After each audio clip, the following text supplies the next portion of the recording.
Alhamdulillahirabbil alamin. Assalatu wassalamu ala asrofil anbiya'i wal mursalin wa ala alihi wa sahbihi ajmain, amma ba'd. Pertama-tama marilah kita panjatkan puji syukur kehadirat Allah Subhanahu wa taala dan telah memberikan kita rahmat dan hidayahnya sehingga kita dapat berkumpul pada kegiatan siang hari ini. Perkenalkan, nama saya Surul Basri selaku moderator materi keempat yang materinya yaitu KBRI Afrizal MDKOM, demisioner BEM tahun 2023-2024. Kepada KBRI dipersilakan untuk menyampaikan materinya. Dengan hormat dipersilakan. Bismillahirrahmanirrahim. Assalamualaikum warahmatullahi wabarakatuh. Waalaikumsalam warahmatullahi wabarakatuh. Gimana semua? Sudah kenyang?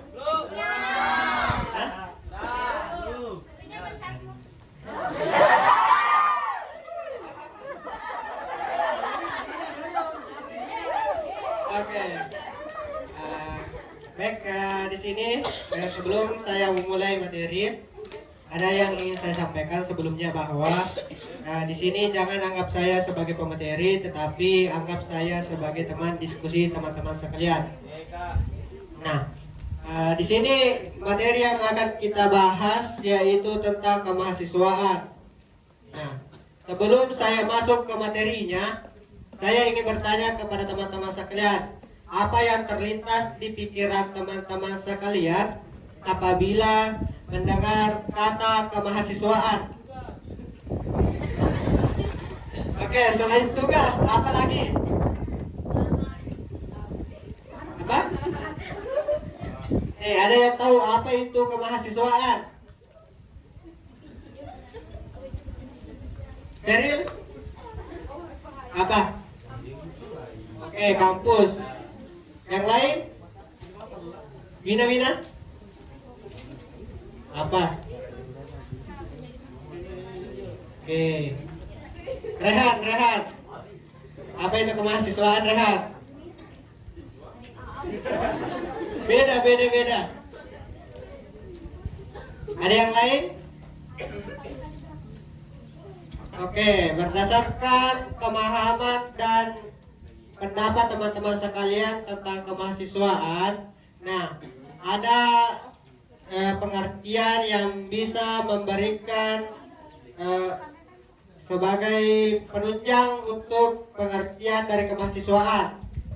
Kemahasiswaan adalah seluruh proses pembinaan, layanan, dan aktivitas yang disediakan kampus untuk membantu mahasiswa mengembangkan potensi diri secara menyeluruh. Cukup sampai di situ saja. Nah, berdasarkan pengertian kemahasiswaan ini, terdapat tujuan utama dari kemahasiswaan.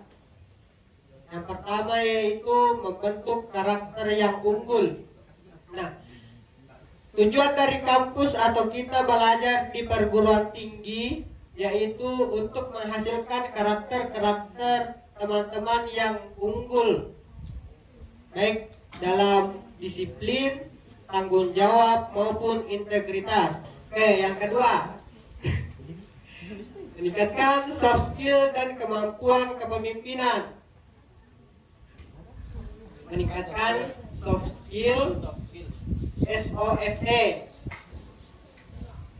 dan kemampuan kepemimpinan. Nah, selama kita melakukan perkuliahan itu kita dilatih untuk melatih kemampuan soft skill kita dan kemampuan kepemimpinan. Nah, kemampuan kepemimpinan ini paling dasar kita harus bisa memimpin diri kita sendiri. Jangan sampai kita tidak bisa memimpin diri sendiri. Kemudian yang ketiga, menyiapkan mahasiswa menghadapi dunia kerja dan tantangan global. Nah, di mana kampus itu mempunyai tujuan untuk membangun dan meningkatkan kemampuan teman-teman sekalian untuk menghadapi dunia kerja. Nah, pasti tujuan akhir tak untuk setelah selesai perkuliahan pasti mau kerja semua kan? Nah, di sini kampus itu menyediakan berbagai sarana prasarana untuk meningkatkan kemampuan kita dalam menghadapi dunia kerja. Kemudian yang keempat, menghasilkan lulusan yang unggul, berprestasi dan berdaya saing. Oke, selanjutnya yang kelima, mendorong mahasiswa aktif, kritis, kreatif dan peduli lingkungan sosial. Nah, oke, selanjutnya berdasarkan pengertian dari kemahasiswaan dan tujuan utama dari kemahasiswaan, selanjutnya kita akan membahas apa itu mahasiswa. Nah, sebelum saya lanjut lagi, ada yang tahu pengertian dari mahasiswa? Ya? Mahasiswa. Ada yang tahu? Nadine.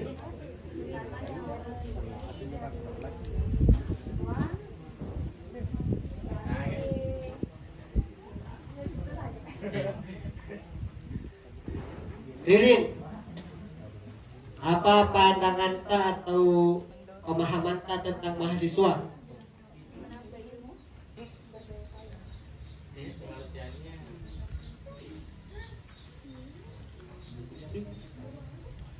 Akis, apa pengertian mahasiswa menurut pandangan tak?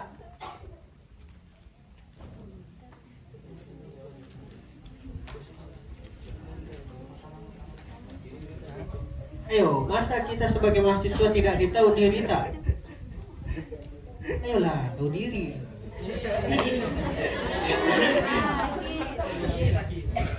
Bagaimana? Bagaimana, Kis? Pendapat tak? Apa Ji? Tidak ada pendapat yang salah. Gimana, Kis?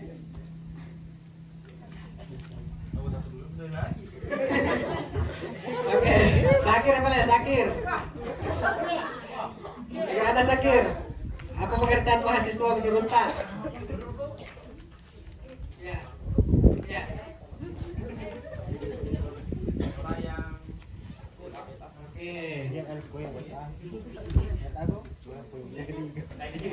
Ya, baik, berdasarkan pengertian mahasiswa berdasarkan pendapat teman-teman saya semua pengertian tersebut sudah benar. Namun ada yang lebih bisa diambil sebagai referensi untuk pengertian mahasiswa itu tersendiri. Yang pertama, menurut KBBI, mahasiswa adalah orang yang belajar di perguruan tinggi. Sesimpel itu.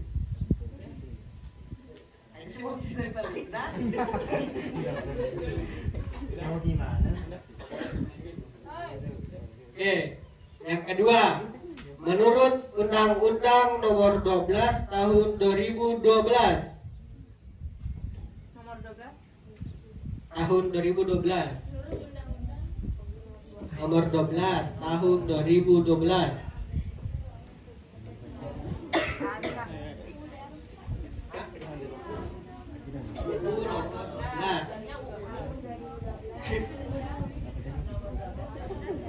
Mahasiswa merupakan seorang yang terdaftar namanya di perguruan tinggi, baik di negeri maupun perguruan tinggi swasta. Seorang yang terdaftar namanya di perguruan tinggi, baik perguruan tinggi negeri maupun swasta. Nah, jadi teman-teman yang sudah terdaftar namanya di perguruan tinggi itu sudah disebut sebagai mahasiswa.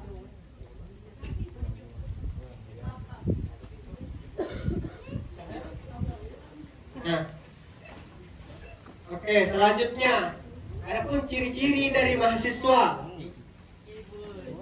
Cukup ditulis saja poinnya lah.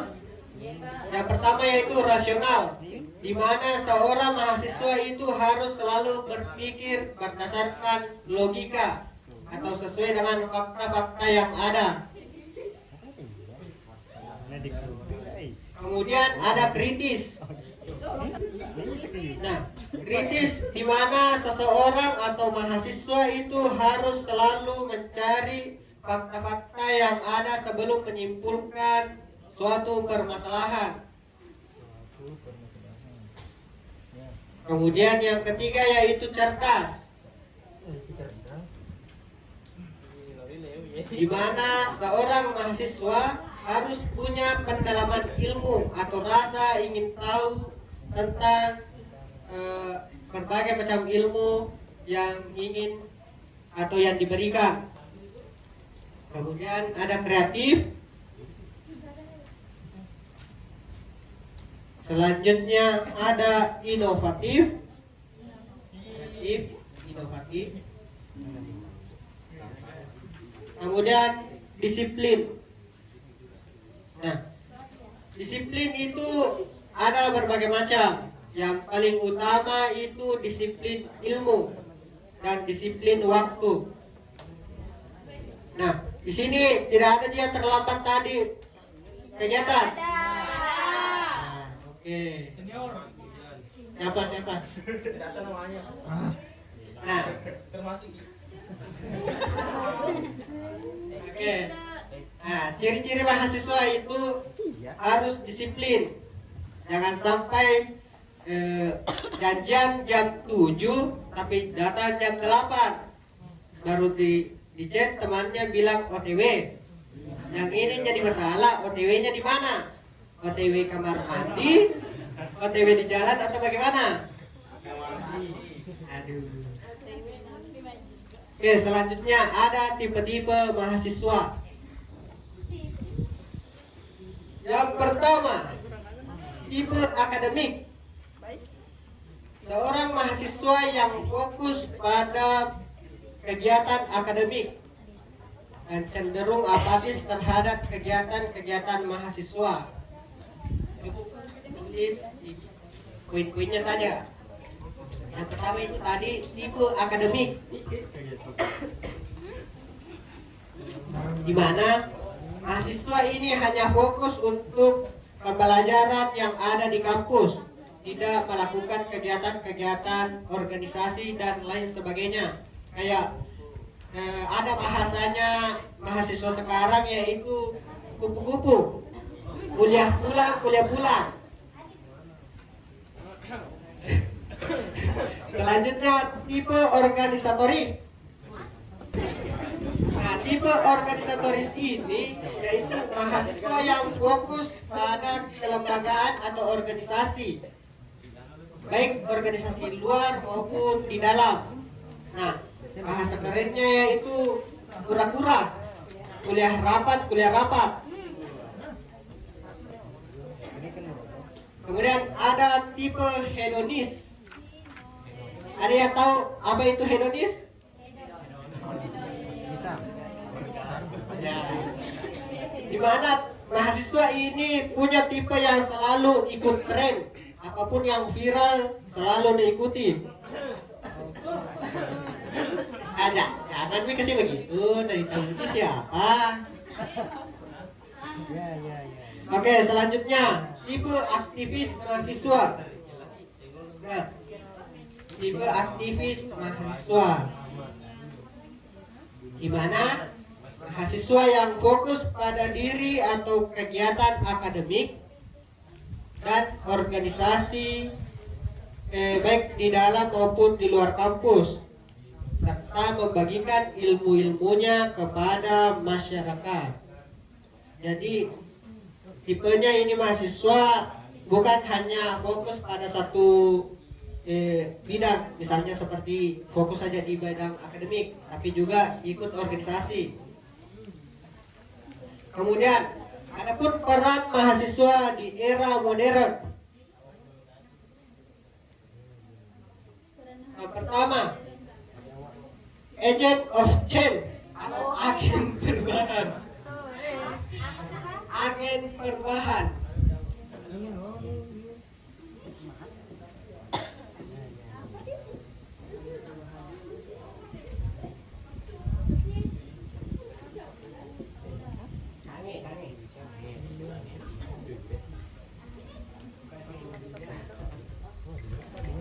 Atau agen perubahan, di mana mahasiswa ini mampu mendorong perubahan cara berpikir masyarakat menuju pola pikir yang lebih maju, di mana kita sebagai mahasiswa punya peranan untuk meningkatkan dan memberikan ilmu-ilmu kepada masyarakat.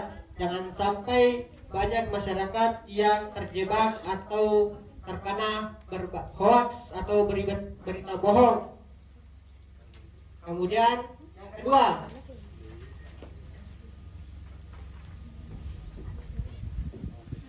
Iron Stock, bukan Iron Man.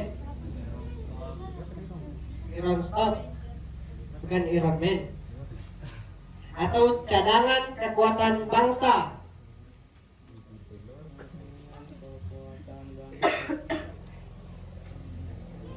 Di mana mahasiswa ini merupakan aset berharga sebagai calon pemimpin yang ada di masa depan untuk membangun bangsa dan negara. Kemudian ada yang ketiga, social controller atau pengawas sosial.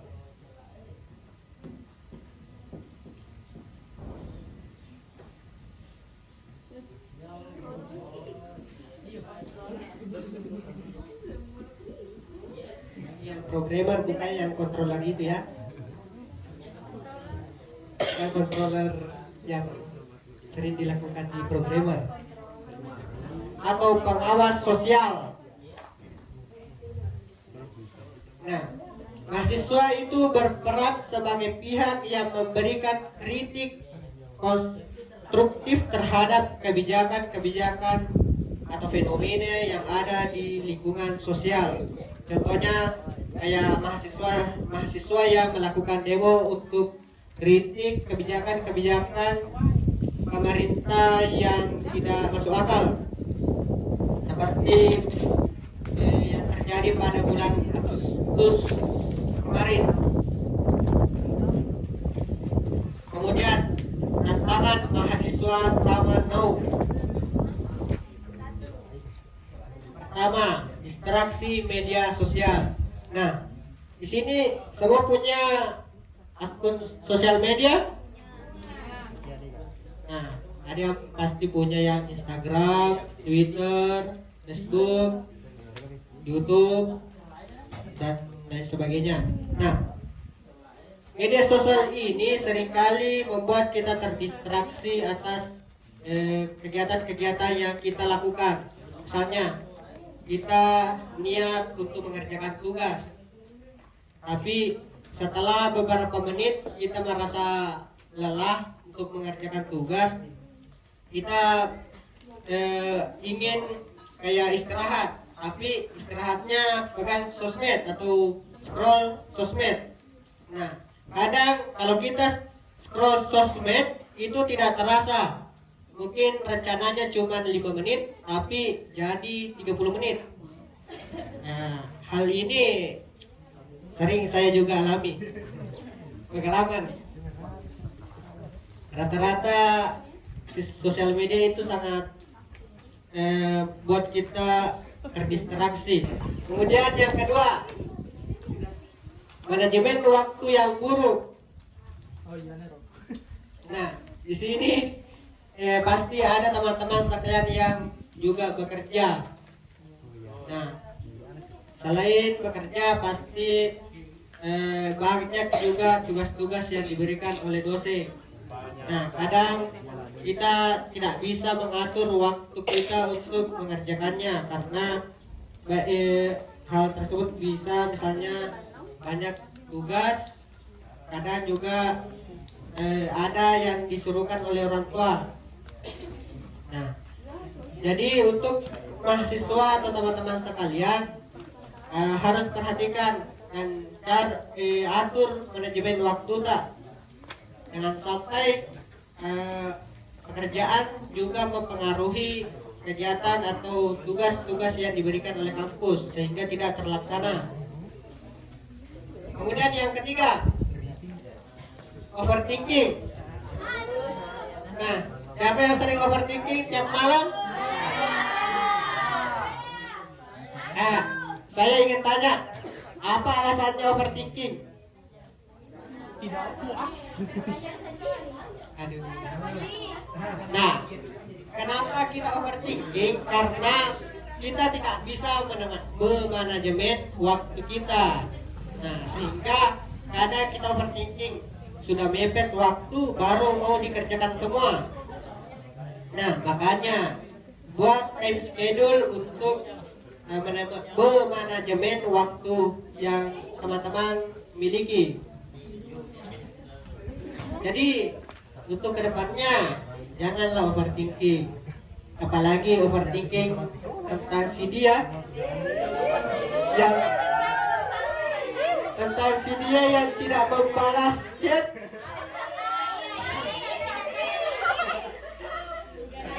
Siapa minta kerja itu? Nah, alhamdulillah untuk saya jomblo. Oke, selanjutnya yang keempat, tekanan akademik. Nah, di sini berpenyambung sama tantangan yang tadi, di mana pasti banyak tugas yang diberikan oleh bapak atau ibu dosen. Nah, hal itu bisa menyebabkan tekanan akademik. Terlebih teman-teman yang malas-malas untuk mengerjakannya atau menunda-nunda. Tidak ada dia yang tunda-tunda tugasnya. Apa alasannya?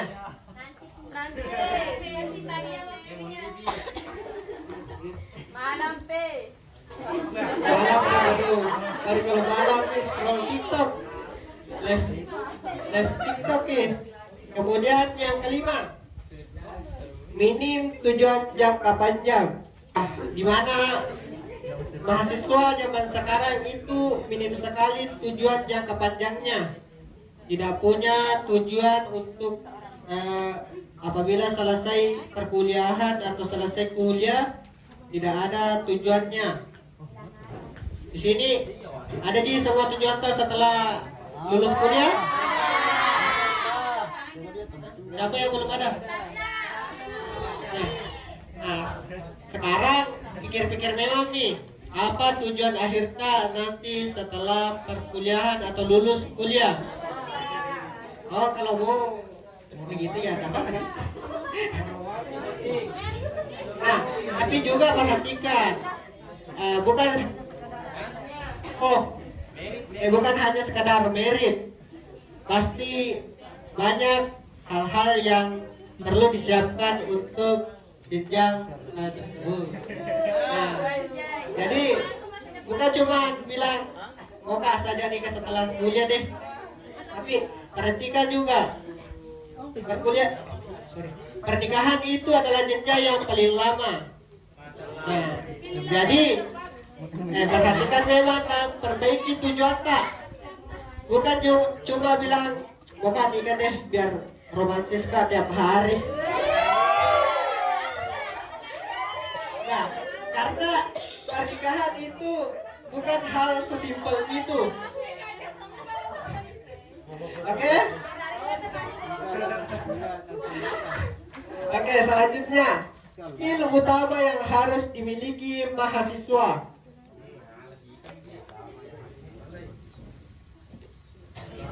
Nah, yang pertama, critical thinking.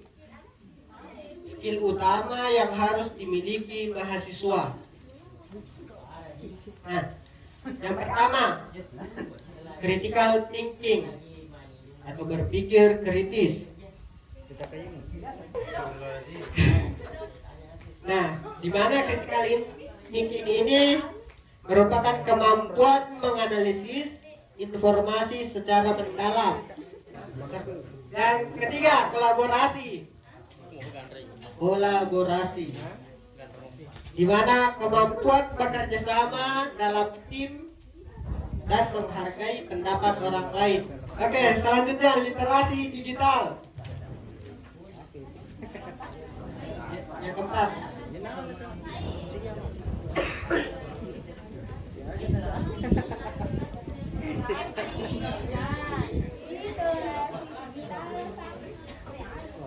nah, literasi digital ini adalah kemampuan memahami, menggunakan dan memanfaatkan teknologi digital. Nah, jadi teman-teman mahasiswa itu harus update tentang perkembangan teknologi. Saya ingin tanya, teknologi apa yang sekarang sedang tren di media sosial? Nah, AI. Jadi kepada teman-teman mahasiswa juga harus mempelajari tentang AI. Jangan cuma pakai ChatGPT. Oke, ChatGPT berikan saya pengertian apa dan sebagainya, tapi juga harus memahami baik cara kerjanya maupun pemahaman yang bisa diberikan oleh ChatGPT. Kemudian selanjutnya kelima, manajemen waktu. Manajemen waktu sama seperti yang tadi sebelumnya. Kemampuan untuk manajemen waktu ini sangat penting, di mana kita mengatur prioritas, membuat jadwal dan menyelesaikan tugas tepat waktu. Mentalitas tangguh, harus kuat mental. Nah, sebagai seorang mahasiswa itu harus punya mental yang kuat apabila diserang oleh tugas-tugas dan praktik. Terlebih untuk yang mata kuliah aplikasi perkantoran, nah tolong dipelajari dengan baik karena berkata itu sampai selesai. Insya Allah kita ketemu besok.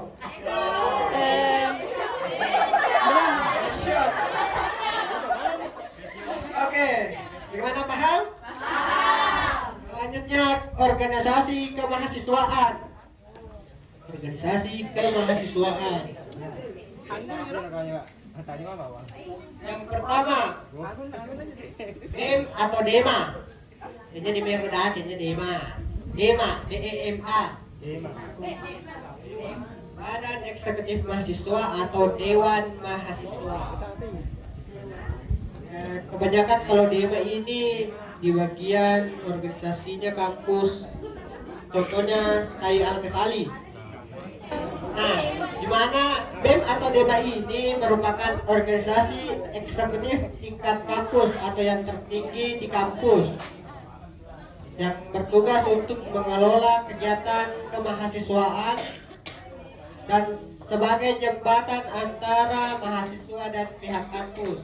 Misalnya ada kebijakan-kebijakan atau hal yang ingin disampaikan kepada kampus, tapi takutnya bisa disampaikan melalui BEM.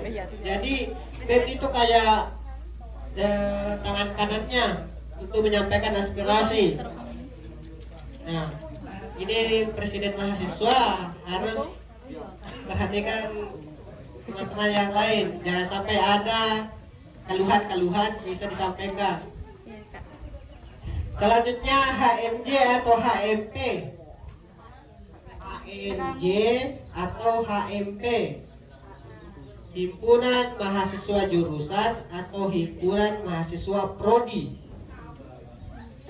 di mana organisasi yang mewadahi mahasiswa pada satu jurusan atau program studi, yang mana fokus dalam pengembangan akademik, keilmuan dan kegiatan internal jurusan.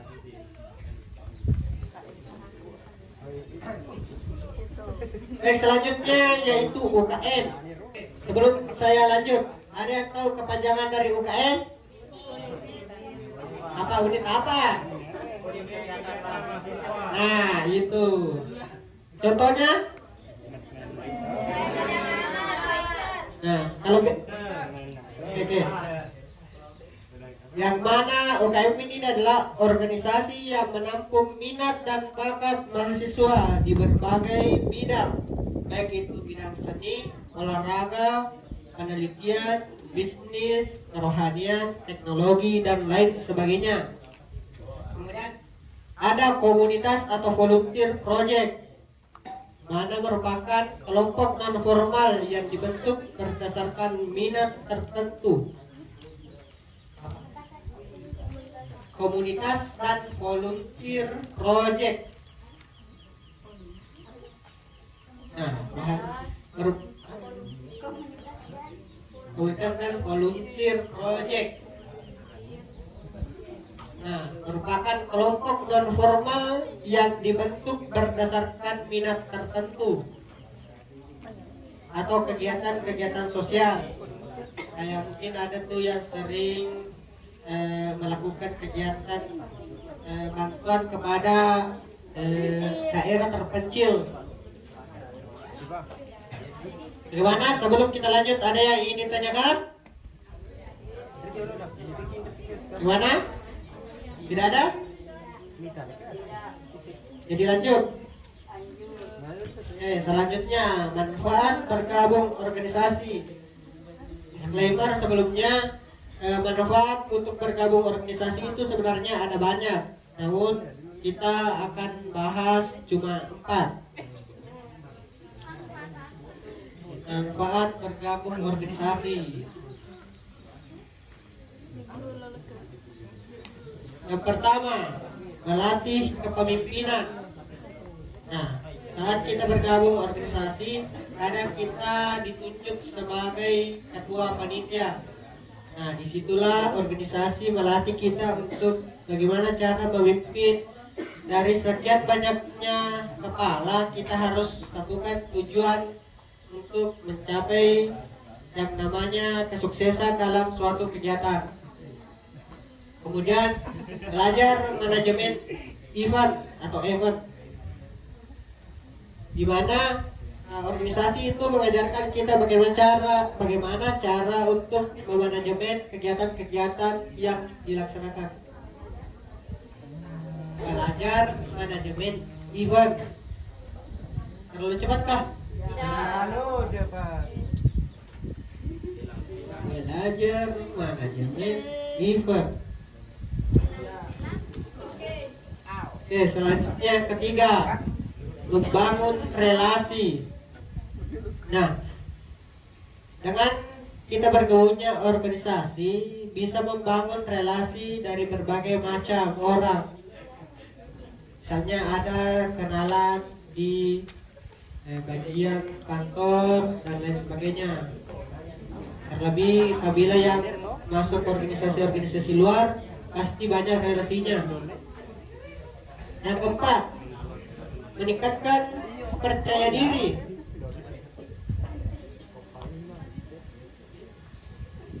Di mana organisasi itu mengajarkan kita cara untuk percaya diri. Salah satunya contoh kita diberikan amanah untuk menjadi ketua panitia. Dengan hal tersebut bisa meningkatkan percaya diri kita untuk bisa mengatur teman-teman yang lain. Selanjutnya, pengembangan soft skill.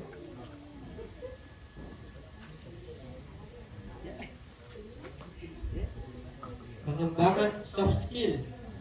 Selanjutnya, bukan, poin baru. Pembahasan baru. Sorry.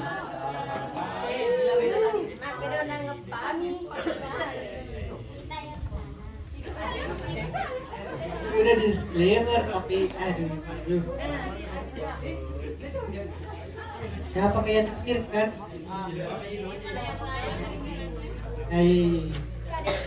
Jangan overthinking dulu. Oke, selanjutnya yang pertama, pengembangan soft skill yang pertama yaitu ikut organisasi. Yang kedua, ambil peran dalam event. Ambil peran dalam event. Kemudian yang ketiga, public speaking. Nah, public speaking itu sangat penting untuk teman-teman mahasiswa, di mana kita harus mampu berbicara di depan orang lain. Nah, ada yang bisa berikan contoh dari public speaking ini? Ada? Ada? Ya? Contohnya public speaking. Ya, di depan umumnya seperti apa? Kayak kita sekarang. Ya. Oke, lanjut. Yang keempat, diskusi dan debat. Nah, diskusi dan debat ini membahas tentang ilmu-ilmu baru, bukan diskusi tentang hal-hal lain. Apalagi debat seperti yang sering dialami, debat panjang kepada seseorang.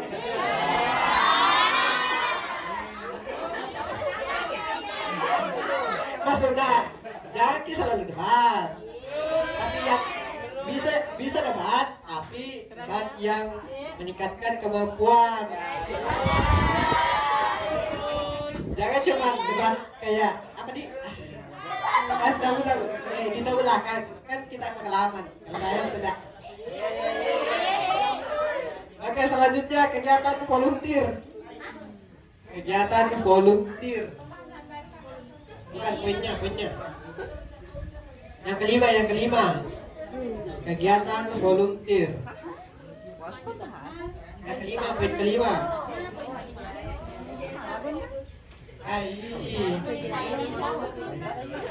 Ini dia terlalu sedikit.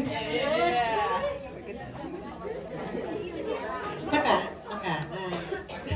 Volunteer kak, ya volunteer. Nah, kegiatan-kegiatan yang dilakukan oleh organisasi luar yang melakukan misalnya bantuan-bantuan kepada masyarakat yang terpencil. Ya, bisa seperti itu, tapi kayak kan kalau LA itu UKM. Volunteer ini kayak siapapun orang bisa ikut dan kayak lokasinya itu kayak yang terpencil memang.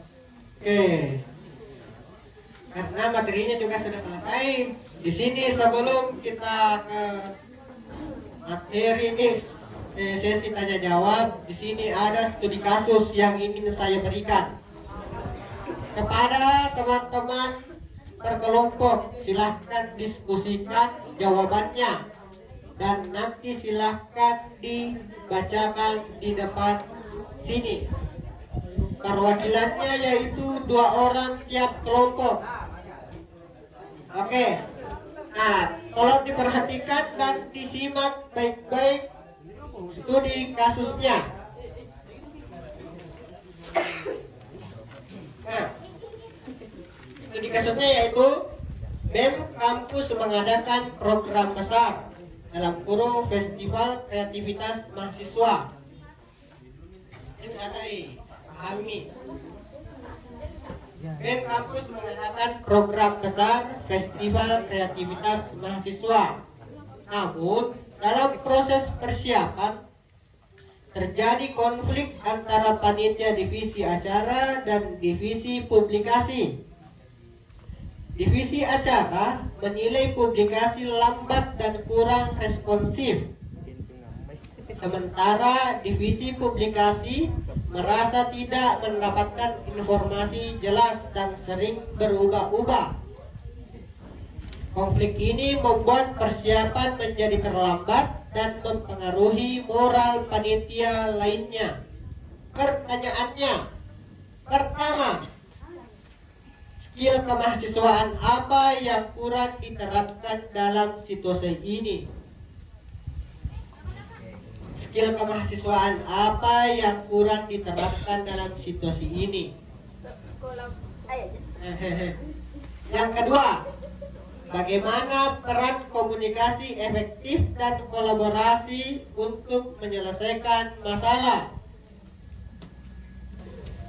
Yang ketiga, jika Anda ketua panitia, langkah apa yang Anda akan ambil untuk memperbaiki kondisi tersebut?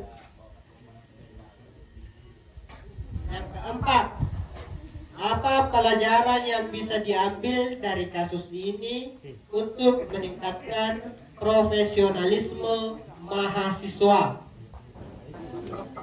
Silakan didiskusikan kepada teman-temannya masing-masing. Nanti perwakilan kelompok mutlak, bagaimana peran komunikasi efektif dan kolaborasi untuk menyelesaikan masalah. Oke, selesai. Silakan kembali ke tempatnya masing-masing.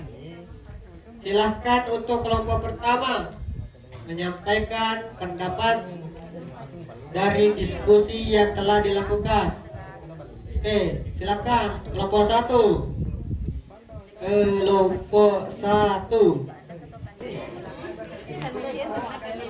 Baik, terima kasih atas kesempatan yang telah diberikan. Assalamualaikum warahmatullahi wabarakatuh. Perkenalkan, nama saya Nadine Alexandria dari kelompok pertama akan menjawab pertanyaan nomor 1, yakni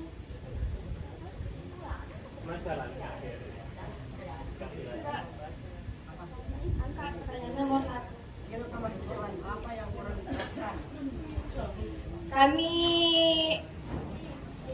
hasil mendiskusikan ini dengan mencapai 2 hasil, yakni yang pertama adalah komunikasi efektif dan kolaborasi. Yang pertama adalah komunikasi efektif. Menurut kami, skill ini sangat penting bagi kedua belah divisi acara dan publikasi, karena komunikasi yang baik dapat menciptakan pemikiran yang lebih luas dan dapat memberikan saran dan pemecahan masalah yang lebih tepat dan efektif. Yang kedua adalah kolaborasi. Dengan kolaborasi yang tepat antara kedua belah pihak divisi yang baik, maka hal ini tidak akan mungkin terjadi. Peran komunikasi yang efektif untuk menyelesaikan suatu masalah menurut saya adalah sebaiknya dibicarakan dengan baik supaya masalah cepat selesai. Dengan komunikasi yang baik di antara divisi publikasi dan acara, maka masalah yang timbul dapat dengan cepat terselesaikan. Baik, terima kasih atas kesempatannya. Jika saya menjadi ketua panitia dalam sebuah organisasi, maka saya akan memperbaiki komunikasi terhadap anggota-anggota saya agar anggota-anggota yang ada dalam di organisasi tersebut dapat memecahkan masalah yang timbul dalam suatu organisasi. Sekaligus saya akan memberikan pemahaman-pemahaman melalui pendapat saya dan membuka sesi-sesi kepada anggota untuk menyampaikan pendapat mereka masing-masing tentang bagaimana organisasi berjalan dan untuk memecahkan suatu masalah. Terima kasih. Baik, terima kasih atas kesempatan yang telah diberikan. Mohon maaf jika ada kekurangan dan salah kata yang telah saya ucapkan. Saya ucapkan terima kasih banyak. Wassalamualaikum warahmatullahi wabarakatuh.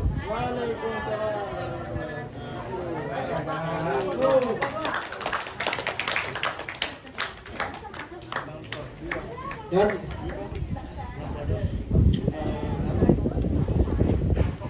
Kalau begitu langsung dibacakan semua saja. Bisa dikasihkan ke sini itu anunya hasil diskusi tak? Lah. Silakan. Oke, karena terbatas waktu jadi mohon maaf sebelumnya. Dema. Oke, baik, sebelum saya kembalikan ke moderator, ada sedikit kata-kata yang ingin saya sampaikan. Mengutip dari kata-kata Ferry Irwanti, karena Ferry Afrizal belum bisa memberikan kata-kata, jadi saya mengutip kata-kata dari Bang Ferry Irwanti. Katanya yaitu, bila kaum muda terpelajar menganggap dirinya terlalu tinggi dan pintar untuk melebur dengan masyarakat, dan melakukan kerja-kerja konkret yang bisa memenuhi apa yang dibutuhkan oleh masyarakat. Maka lebih baik pendidikan itu tidak ada sama sekali. Manusia-manusia terdidik sekurang-kurangnya punya cukup martabat dan kesadaran sosial untuk memberikan kontribusi balik kepada masyarakat setelah sedemikian banyak masyarakat yang masyarakat berikan kepada kita semua. Baik, itu saja yang sempat saya sampaikan. Mohon maaf bila banyak kesalahan dan salah ucap. Sekian dari saya. Selanjutnya saya kembalikan ke moderator. Baik, terima kasih atas materi yang telah disampaikan oleh Kak Ferry. Mungkin itu saja yang sempat kami sampaikan. Mohon maaf apabila ada kekurangan atau kesalahan kata. Assalamualaikum warahmatullahi wabarakatuh.